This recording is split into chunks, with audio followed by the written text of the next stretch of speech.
దేశంలో భారీ పేలుళ్లకు ప్లాన్ చేసిన ఐసిస్ మాడ్యూల్స్ సిరాజ్ సమీర్ల ఎంక్వైరీ ముమ్మరంగా సాగుతోంది. నిందితులను కస్టడీలోకి తీసుకున్న ఏపీ పోలీసులు 5వ రోజు విచారిస్తున్నారు. తెలుగు రాష్ట్రాలకు చెందిన పోలీసులే సహా ఐబీ, ఎన్ఐఏ, ఏటీఎస్ టీంలు నిందితులను ప్రశ్నిస్తున్నాయి. ఏపీలోని విజయనగరంను ఫస్ట్ టార్గెట్గా చేసుకున్న నిందితులు హైదరాబాద్ సిటీలో బ్లాస్టింగ్కు ప్లాన్ చేశారు. పేలుళ్ల కోసం సౌదీ హ్యాండర్లు సహకరించారు.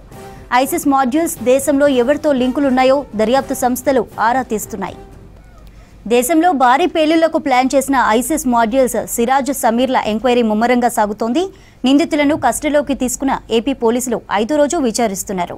తెలుగు రాష్ట్రాలకు చెందిన పోలీసులతో సహా ఐబీ, ఎన్ఐఏ, ఏటీఎస్ టీంలు నిందితులను ప్రశ్నిస్తున్నాయి.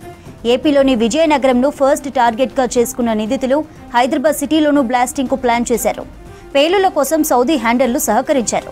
ఐసిస్ మాడ్యూల్స్ దేశంలో ఎవరెవరితో లింకులు ఉన్నాయో దర్యాప్తు సంస్థలు ఆరా తీస్తున్నాయి. రైట్, ఈ అంశంపై మరిన్ని డీటెయిల్స్ అందించడానికి ధనరాజ్ లైవ్లో ఉన్నారు.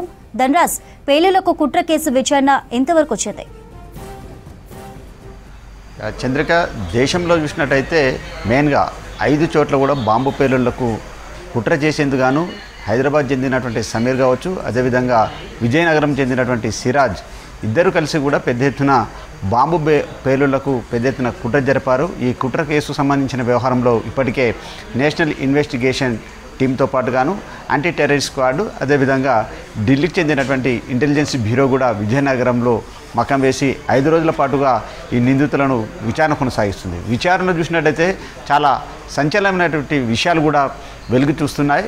సిరాజ్ను విచారించినటువంటి క్రమంలో చూసినట్టయితే ఆయన మొట్టమొదటిగా చూసినట్టయితే విజయనగరంలో మొత్తం 3-4 ప్లేస్లలో ఆయన టార్గెట్ పెట్టుకున్నట్లుగాను బాంబు పేలుళ్లకు సంబంధించినటువంటి కుట్రను వ్యూహ రచన చేసినట్లుగాను సమాచారం అందుతుంది. ఇందులో చూసినట్టయితే అష్టలక్ష్మి కోవెల, అదేవిధంగా 3 లాంతర్సు, అదేవిధంగా ఈ రైల్వే స్టేషన్ను ప్రధానంగా ఈ ప్లేస్లలో బాంబు పేలుళ్లకు సంబంధించినటువంటి రిహాల్స్ చేయాలనే వ్యూహం మొత్తానికి ఇటు కౌంటర్ ఇంటెలిజెన్స్ పోలీసులు దాన్ని ఛేదించడం జరిగింది. కానీ ఒకవేళ సిరాజ్ ఈ 3 చోట్ల మాత్రం బాంబు పేలుళ్లకు పాల్పడినట్టయితే పెద్ద ఎత్తున ప్రమాదం జరిగేది, ఇందులో చాలా వరకు ప్రాణ నష్టం జరిగేది, విధ్వంసం జరిగేదని మాత్రము ఇటు పోలీసులు భావిస్తున్నారు. మరోవైపున చూసినట్టయితే హైదరాబాద్కు చెందినటువంటి సమీరు, అదేవిధంగా వరంగల్ చెందినటువంటి ఫర్హాన్ తోటి కూడా ఈ హైదరాబాద్లో పలుచోట్ల కూడా రెక్కి నిర్వహించారు. ఈ క్రమంలోనే కర్ణాటక చెందినటువంటి మరో వ్యక్తి అయినటువంటి యూసుఫుద్దీన్తో కూడా కలిసి పెద్ద ఎత్తున బాంబు పేలుళ్లకు సంబంధించినటువంటి వ్యూహరచన చేశారు. అదేవిధంగా ఉత్తరప్రదేశ్ చెందినటువంటి భాదర్తో కలిసి పెద్ద ఎత్తున ఈ ఉగ్రవాదకు సంబంధించినటువంటి మోటివేషన్ క్లాసెస్ ఏవైతే ఉంటాయో ఆన్లైన్లో వాటిని కొన్ని గంటల తరబడి కూడా ఉగ్రవాదకు సంబంధించినటువంటి మోటివేషన్ క్లాసులు విన్నట్లుగా ఇటు సిరాజు, అదేవిధంగా సమీరు మొత్తం పోలీసులకు ఇచ్చినటువంటి ఇన్ఫర్మేషన్లో పలు ఆసక్తికరమైనటువంటి అంశాలు కూడా ఒక్కొక్కటి వెలుగు చూస్తున్నాయి. అదేవిధంగా హైదరాబాద్లో ఎక్కడెక్కడ బాంబు పేలుళ్లకు పాల్పడాలనుకున్నారు, ఏ కేంద్రాలలో రెక్కి నిర్వహించారు, దానికి సంబంధించినటువంటి విజయనగరంలో ఇప్పటికే అంటే ఒక క్రాకర్స్ సంబంధించినటువంటి దుకాణంలో పెద్ద ఎత్తున మందుగుండు సంబంధించినటువంటి పేలుడు పదార్థాలను అన్నింటినీ కూడా సేకరించినట్లుగా సిరాజుద్దీన్ ఒప్పుకున్నాడు. ఆ క్రమంలో ఇక సమీర్ కొంతపాటు డైరెక్షన్ ఇచ్చారు. అదేవిధంగా సౌదీ, ఓమన్ చెందినటువంటి ఈ టెర్రరిస్ట్ సంబంధించినటువంటి ఐసిస్ మాడ్యూల్ సంబంధించినటువంటి గ్రూప్ ఆదేశాల మేరకు పెద్ద ఎత్తున వీళ్లకు దానికి సంబంధించినటువంటి నిధులు, డబ్బులకు సంబంధించి మొత్తం బ్యాంక్ అకౌంట్లో కూడా డబ్బులు వేసినట్లుగాను మొత్తానికి ఈ వ్యూహ రచన కావచ్చు, ఈ మారణ హోమానికి పెద్ద ఎత్తున తెరలేపేలాగా కూడా వీళ్లకు పలు అకౌంట్లకు కూడా డబ్బులు అందినట్లుగాను తెలుస్తూ ఉంది. మరోవైపున ఈ పేలుళ్లకు సంబంధించినటువంటి మెటీరియల్ను సమకూర్చుకునే వ్యవహారంలో కూడా వీళ్ళంతా ఆన్లైన్లో టిఫిన్ బాక్సులు, అదేవిధంగా వైర్లు, దానికి సంబంధించినటువంటి రిమోట్లను అప్పటికే కొనుగోలు చేశారు. ఈ నెలలోనే 21, 22 తేదీలలో దానికి సంబంధించినటువంటి రిహార్సల్స్ అన్నిటిని కూడా విజయనగరంలో షెడ్యూల్ చేసుకున్నారు. ఇలాంటి సిచ్యువేషన్లో పెద్ద ఎత్తున దేశవ్యాప్తంగా చూసినట్టయితే ఓవైపున ఉత్తరప్రదేశ్ కావచ్చు, ముంబై కావచ్చు, కర్ణాటక కావచ్చు, దాంతోపాటు తెలంగాణ అటువంటి హైదరాబాద్తో పాటుగాను ఆంధ్రప్రదేశ్ విజయనగరాన్ని కూడా ఇందులో టార్గెట్ చేసుకున్నారు. మొట్టమొదటిగా చూసినట్టయితే విజయనగరం ప్రశాంతత ఉన్నటువంటి ఈ విజయనగరంలో చూసినట్టయితే 3 చోట్లైనటువంటి అష్టలక్ష్మి కోవెల, అదేవిధంగా రైల్వే స్టేషన్తో పాటుగాను 3 లాంతర్స్ సంబంధించినటువంటి ప్రాంతాలను వీళ్ళు టార్గెట్ చేసుకున్నట్లుగాను ఆ ప్రాంతాలలో పేలుడు ఉపయోగించి పెద్ద ఎత్తున విధ్వంసం చేయాలనుకున్నట్లుగాను సిరాజుద్దీన్ భావించినట్లుగాను ఇటు పోలీసులు గుర్తించారు. ఆ క్రమంలో మొత్తం మీద వీళ్ళు ఒక ఇన్స్టాగ్రామ్ సంబంధించినటువంటి గ్రూప్ ద్వారా ఏదైతే AHIM సంబంధించి అహిమ్ ఆ గ్రూప్ సంబంధించి ఆల్ హిందూ ఇత్తేదుల్ ముసల్మాన్ సంబంధించినటువంటి ఏదైతే గ్రూప్ ఉందో ఆ గ్రూప్ ద్వారా పెద్ద ఎత్తున 20 మందిని సమీకరించారు.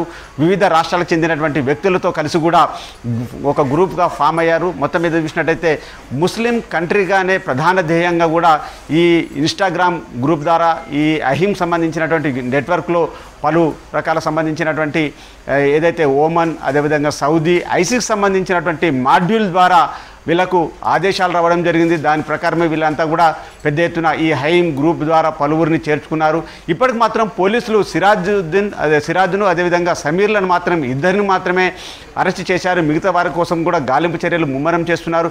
వీళ్ళు ఏ రాష్ట్రాలలో కలిశారు, ఎవరెవరితో గ్రూప్గా ఏర్పడ్డారు, మొత్తం మీద దీనికి సంబంధించినటువంటి వారి పాత్రధారులు ఎవరున్నారు అనే విషయాలపైన ప్రధానంగా ఆ కోణంలోనే దర్యాప్తు కొనసాగుతుంది. ఇప్పటివరకు 5వ రోజు సంబంధించినటువంటి దర్యాప్తులలో నేషనల్ ఇన్వెస్టిగేషన్ టీంతో పాటుగాను యాంటీ టెర్రరిస్ట్ స్క్వాడ్ సంబంధించినటువంటి బృందంతో పాటుగా ఢిల్లీకి సంబంధించినటువంటి ఇంటెలిజెన్స్ బ్యూరో కూడా రంగంలోకి దిగింది.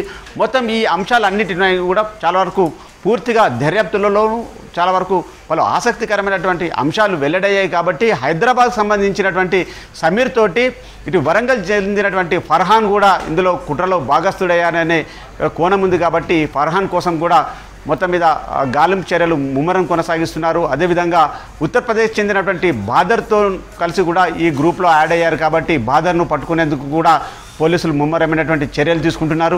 మొత్తం మీద చూసినట్టయితే ఓవరాల్గా చూసినట్టయితే దేశంలో ఇప్పటికే ఉత్తరప్రదేశ్ మహారాష్ట్రతో పాటుగాను కర్ణాటక ఆంధ్రప్రదేశ్ తెలంగాణ వంటి ప్రాంతాలను వీళ్ళు ఎంచుకున్నారు. అదేవిధంగా పెద్ద ఎత్తున మారణ హోమానికి తెగబడేందుకు నిర్ణయించుకున్నటువంటి క్రమంలోనే కౌంటర్ ఇంటెలిజెన్స్ వీళ్ళ కుట్రను భగ్నం చేసింది. ఆ తర్వాతకు సంబంధించినటువంటి ఇన్వెస్టిగేషన్లో వీళ్ళకి సంబంధించినటువంటి కన్ఫెషన్ రిపోర్ట్లో పలు రకాలైనటువంటి ఆసక్తికరమైనటువంటి సెన్సేషనల్ సంబంధించినటువంటి విషయాలన్నీ కూడా ఒక్కొక్కటి బయటికి రావడం జరుగుతూ ఉంది. చంద్రిక.